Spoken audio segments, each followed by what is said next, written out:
What's up, everybody? It's your favorite surprises, favorite nerd, and today we are looking at the Studio Series Hot Rod. People often hit me up and ask me, like, hey, are you going to look at the Hasbro such and such? And the answer is no.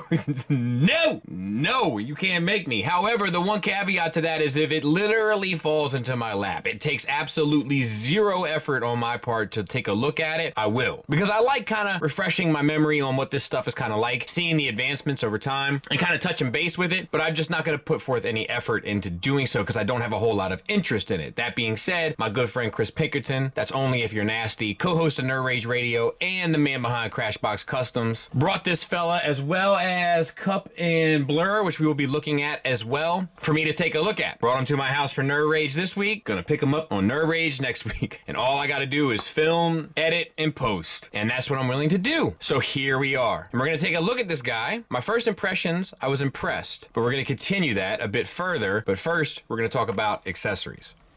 He comes with two guns. They are different sculpts, which is a bit of a tradition, I believe, and they are painted silver, which is nice. The weapon is completely painted, which looks good. Has a big goofy handle, but we'll talk about that here in a second, but the sculpt is great on both, and they're painted. No issues. He'll hold them just fine, and you can plug them into all sorts of goofy places to your heart's desire. The two guns can be mounted to the engine block on the front, and I imagine that they can also go back here. Yes, they can. He comes with his kind of signature saw blade. This was used to cut off, all sorts of stuff in the movie on the Quintesson planet mainly. And the blade is painted silver and sculpted nicely. There's some details in there, which is good enough. In order to utilize it, you just open up this little flap here, close his fist up, swivel around that. That gives you that gimmick, which we'll talk about now, which is just gray plastic for the little thing. And then on, so to speak, and then on here, we'll do the same thing. And let me just try to get my fingers in. There. Sorry, I was pulling at the wrong side. And same thing though, spin the hand around. That will reveal a peg. And once you have the peg revealed, you can plug this in, and then that will be fine as well. And I think they're all 5mm ports, so it should work across the board. And the saw blade can mount onto those two as well if you absolutely need it to. That whole kind of conglomerate can be stored on his back as well. He comes with some effect pieces. They are a blue translucent. They kind of go to a more opaque to a less opaque, and they look good enough. And you can peg them on to his blasters here. That'll work just fine. And they'll also go on to the guns. That will work just fine. They can also be applied to the back of vehicle mode on the pipes. While we're on the topic of effects, you can open up his lid here, flip down the visor, and then close this back up. That works better than the MP version, in my opinion. Lastly, he comes with the Matrix. It is painted silver and gold, and has a translucent bit there in the middle. We've seen a lot of Matrixes over the years. This one is average in terms of Matrixes, but it'll work just fine. It also has an effect piece for it, which is a cool idea and something new at least. And these two pieces will kind of clip around the sides of your Matrix, and now you can light the darkest hour, as it were. So let's talk about the figure.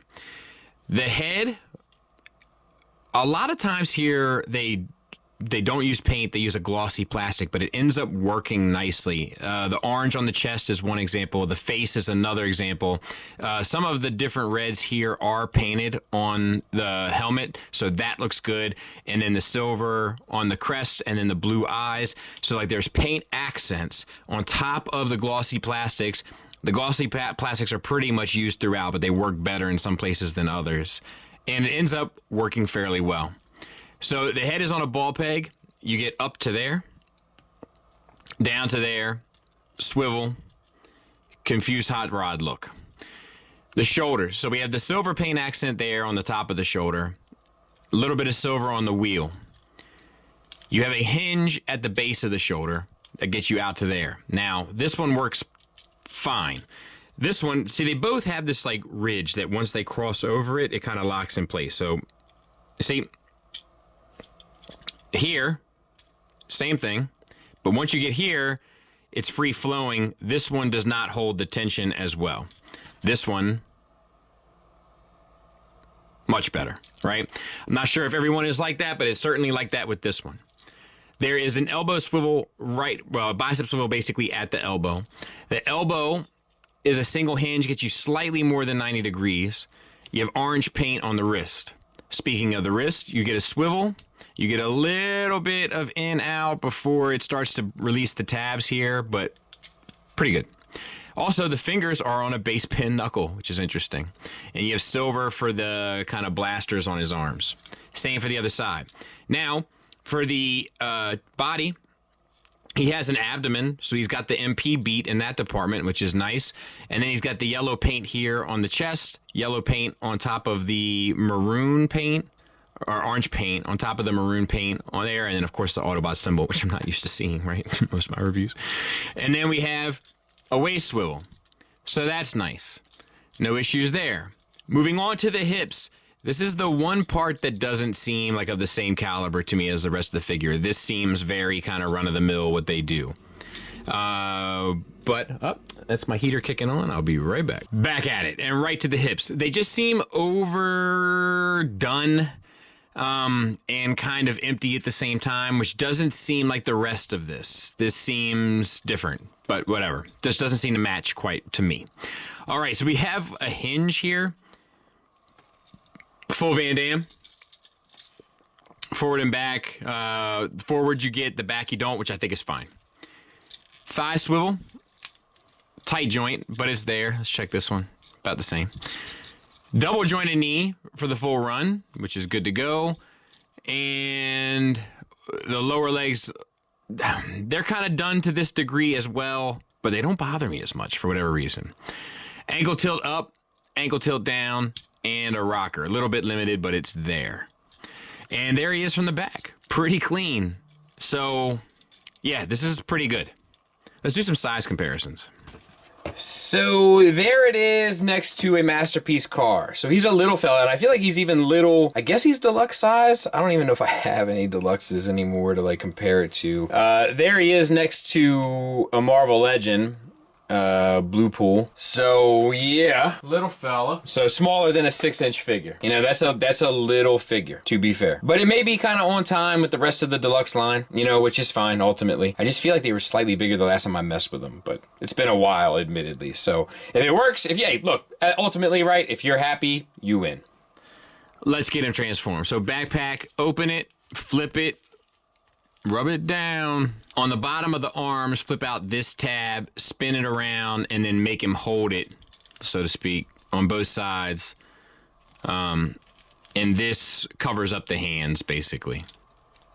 Then you can separate the front of the chest from the back. Just get this out of the way. This flips again. Tuck the head in. You want to make sure you're gonna have to manipulate the arms as you do this, just as need be for clearance. But spin this around. This lays flat. Open up the hood. Rotate the arm so that it starts to make a little bit of sense. You'll notice that the arms will actually plug in to the side of the hood here. So you can go ahead and do that. Flip out these pieces, which form the front of the hood. Also, flip this piece around, and then you can bring this back down. All right, now spin the waist 180. You want to open up the bottom of the legs. Basically, the foot goes in, and the pipes come out, as does the tire here. Flip this around and encapsulate. You're going to do the same thing for the other side. Heel in, pipes out, so to speak, and then encapsulate. And then all of this kind of comes together in a magic moment of sorts with this kind of tail fin here. So that comes down, and then these come around. You can't really see it, but there's a tab here, and it's got to go into the corresponding slot on both sides. There's one. I don't know if I'll be able to get the other one. And then it's just a matter of cleaning it up. It's not the smoothest, I'll be honest with you. Like, I was expecting a bit more because it's Hasbro, but it's not.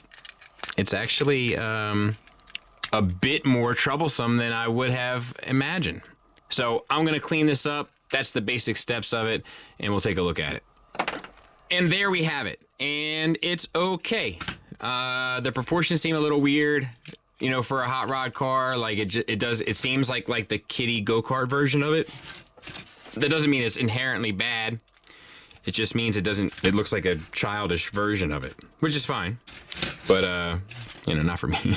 I don't think it's quite fine at all, to be honest, but I know there's some people do. So yeah, if you like it, then you win, but this is not good enough for me this year. This just doesn't look quite right. It's like the general shape is right. Like it's like in the spirit of, but it looks like the go-kart version. It's like, you know, it's cute in a way, you know what I mean? Like it's like it looks like a kiddie version of it. It's also a little bit of a bummer that they painted these over here and not back here, which is a little strange. But yeah, I mean, it's cool enough, I guess. There it is next to Tiger Tracks. Once again, it seems a little small to me, even for a deluxe class, but it's been a while since I've looked at a deluxe class figure, so it could just be my memory. I'm willing to eat that one, so to speak. So yeah, I don't know.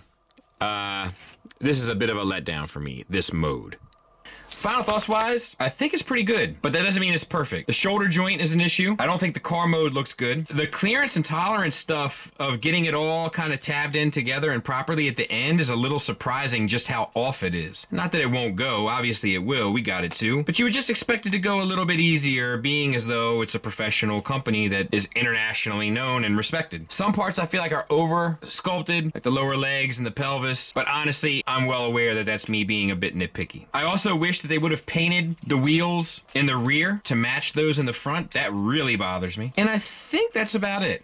There are plenty of positives. It presents very well, and it's a very clean sculpt. It's articulated fairly well. Nothing over the top, but pretty much everything you would want. Not a lot of paint on it, but the color breakup I think is decent enough, and there is paint here and there. The face sculpt is money, and the accessories make enough sense, and they give you a lot of them. I've heard people say this is a masterpiece. It is not. It is not in any way, shape, or form. However, this is probably where Hasbro should be trying to operate with the Transformers line. This is probably comparable to how good some of their Black Series are, some of their Marvel Legends, as well as their G.I. Joe Classified. I've talked on here a lot about how Hasbro seems to be doing really well with everything, you know, at a reasonable price, except for Transformers. This is what I've been asking for. Every now and then people will hit me up and say, could you see yourself substituting a Masterpiece version of something for a Siege version of something? The answer is absolutely not. Not in a billion years. However, I could see myself substituting for something along these lines. It would have to be smaller, like say the clones, but if they were to present them in a way that was as good as what they've done here, I could probably get behind that. This is a decent figure. This is really where they should be trying to operate with their Transformers line. Doesn't mean that it's perfect, certainly doesn't mean that it's a masterpiece. However, it is quite good, and it is probably the bullseye of the target they've been aiming for. But we have to see if they can sustain it, and we'll start by looking at Cup and Blur. Thanks for listening, thanks for watching, until next time, take care.